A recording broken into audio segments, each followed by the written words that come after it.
Hi everyone, we are stopping by today at Mount Gilead Cemetery, or Gilead. I've heard it pronounced both ways, but I think it might be Mount Gilead. The cemetery is off of Mount Gilead Road, I think it is, off of State Road 45 just outside of Bloomington, Indiana. The cemetery was established in 1845 and is a current cemetery. This part right here is the section that is up against what I believe might now be a functioning church. Before we were coming out here, I remember that it hadn't had anything going on for a very long time, and now it looks like it's a functioning church. This Christian church established in 1924. I think somebody has been fixing it up. So today's the first time I've actually seen anybody there. And this side is the other side of it. This is the more current side. I think that's where a lot of the newer burials are. There's a little farm over there and a railroad track. So you come take a walk with me through Mount Gilead Church Cemetery. There are so many beautiful headstones in here. There's lots of different kinds of examples of styles of headstones from the Victorian period. There's several veterans, as you can see by the flags. There's quite a few veterans buried here. Most of them are Civil War. I don't remember if there's any Revolutionary War burials here, but we'll take a look and see if we can find. There are several here that are Woodmen of the World ones. I know I've talked about these before. These are provided to the deceased and I believe the entire family if you were a member of the Woodmen of the World Insurance Company. And I think that they did the offering of these up until 20s or 30s. They might have stopped at some time around the Great Depression. I'm not really certain, but I want to say that was sometime around there. If I find that different information, I'll put it on the screen. This one is for William L. Adams, born December 31st, 1830, died September 10th, 1914, and his wife Elizabeth, born March 29th, 1829, died October 23rd, 1897. This one's a beautiful example. It's got ivy growing up, and it's got a lovely fern down here at the bottom. He was a veteran, but I don't have any information right here at his headstone for what he might have served in, but being the time period, I would say probably Civil War. There's this amazing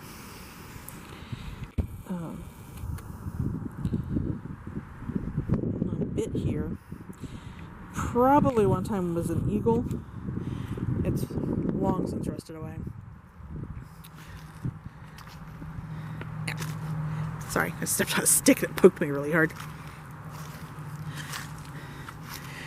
Oh, here's another one. This guy here was Civil War veteran William King, born in Stanford, Lincoln County, Kentucky, August 31st, 1813, died February 3rd, 1891. He served in Company K of the 19th Kentucky Regiment, and he's got the Veteran Star, Veteran 61 to 65 star, bottom of his flag. In memory of Thomas Bramlett, son of William and Betsy King, born in Kentucky, August 19th, 1866, died June 21st, 1880. I think it says 85. Another King headstone. In memory of Betsy Clinton, wife of William King, born in Gilead County, Kentucky, near Paint Lick Church. Interesting. October 14th, 1821, died September 21st, 1886, aged 64 years, 11 months, and 7 days. There's a poem, but I can't read it. Oh, there's some more.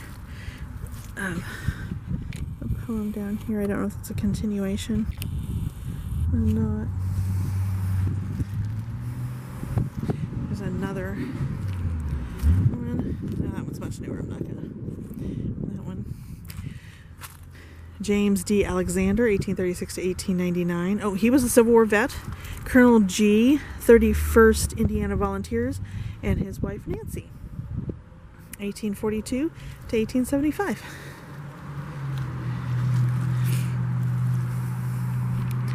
This is such a beautiful little cemetery. It has a dry stack stone wall that surrounds it. I don't know if that's an original wall. Finding pictures of these cemeteries back in the day is very difficult. I have so far only managed to find one picture of the Eller Cemetery. And this might can't even get to the Eller Cemetery.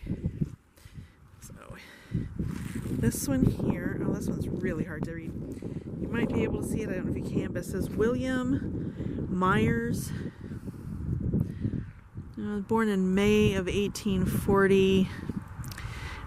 I can't read his death date. Looks like his wife's name was Mary. She was born in April of 1842. Looks like she died in 1907.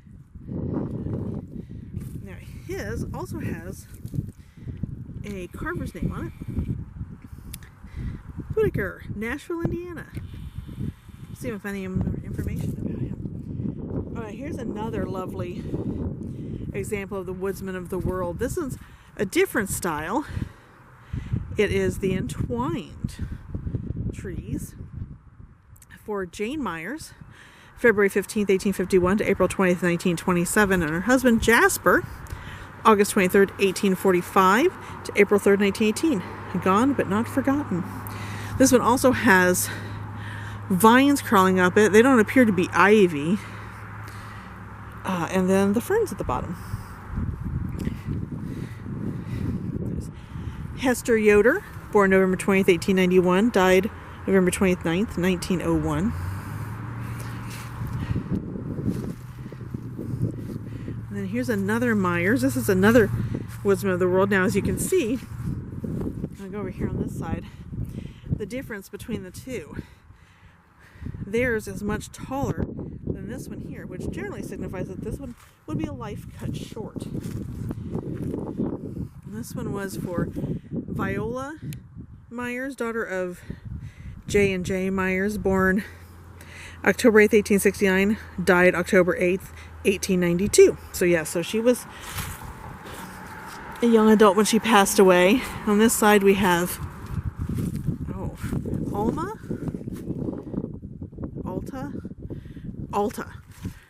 Alta Myers. This one's very worn. I can't even really read it. You might not even be able to see it. I'm putting information up on the screen. This one, however, does have the ivy on it. And over here we have Minerva Myers, 1862 to 1939. There's one over here that caught my eye. I see a Civil War shield stone.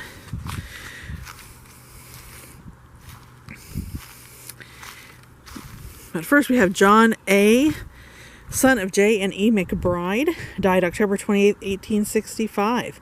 So he died in the war.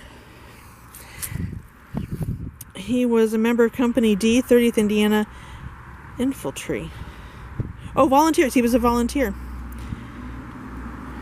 And this is one of the ones that has the imagery on the top of it of the flag and the tents. So this one here is a Civil War. And here's, looks like it says Mandy, daughter of J. and maybe E. McBride. 1862 is when she died. She was 10. Here's David McBride, 1858 to 1866. And here is Alex McClung, Company F, 82nd Indiana Volunteers, or Indian Infantry. Now here's one that's just marked unknown. This is not the first time I've come across this in a cemetery. Finding ones that are just marked unknown. Oh, in fact, here we go. Here is another one. Here's Sherman McBride. He was also a vet. Here's another unknown. And here's another Sherman McBride. Okay, so I'm assuming this Sherman McBride over here That's probably his original stone, and it's in the wrong spot. And it should be over here. Let's see here. Let's go check out some of these other veteran graves.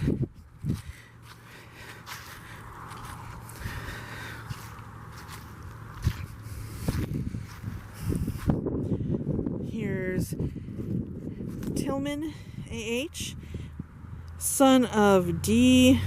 and L. Rogers, died March 14th, 1865. And his also has the little campsite on the top of it, the flag and the 2 tents. He likely also died in the Civil War.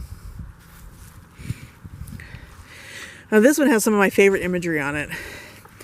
David H. Rogers died March 21st, 1863. Now he doesn't have any veteran stuff, but he died in the right time frame, and he was 39 years old, so he may have died in the war. But this has the clasped hands, which is one of my favorite Victorian headstone symbols. There's some more graves right back there that say unknown, right next to one for a J.K. Spencer. Company I can't tell, 10th Indiana Cavalry maybe?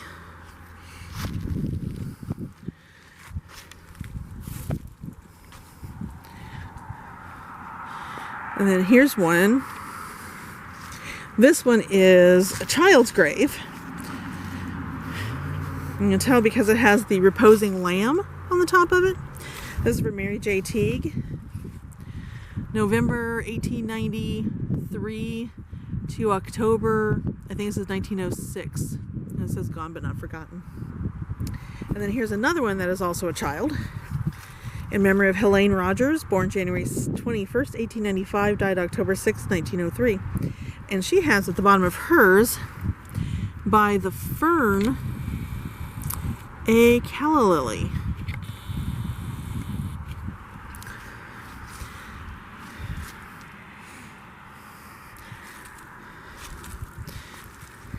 Now here's another one that is also some of my favorite cemetery imagery. Arthur Raleigh Galen, born November 28th, 1880, died March 13th, 1905. He has the gates of heaven and the hand of the finger pointing up, which is the symbol for gone home. He has gone home to heaven.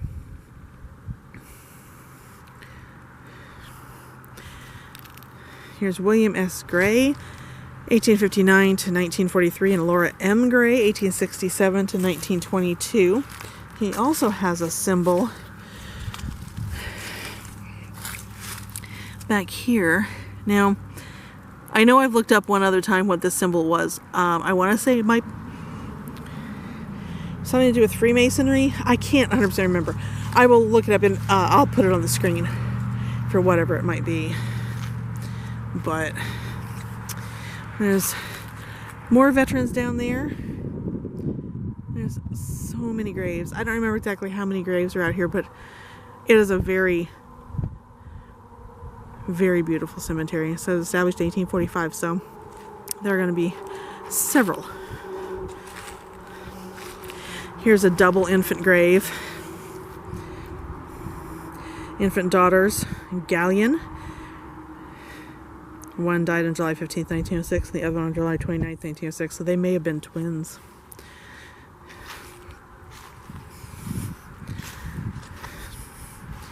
Then here's George Sewell. George E. Sewell, 1901 to 1921, and Sarah E. Sewell, 1867 to 1958. So, yeah. Mount Gilead Cemetery, Bloomington, Indiana.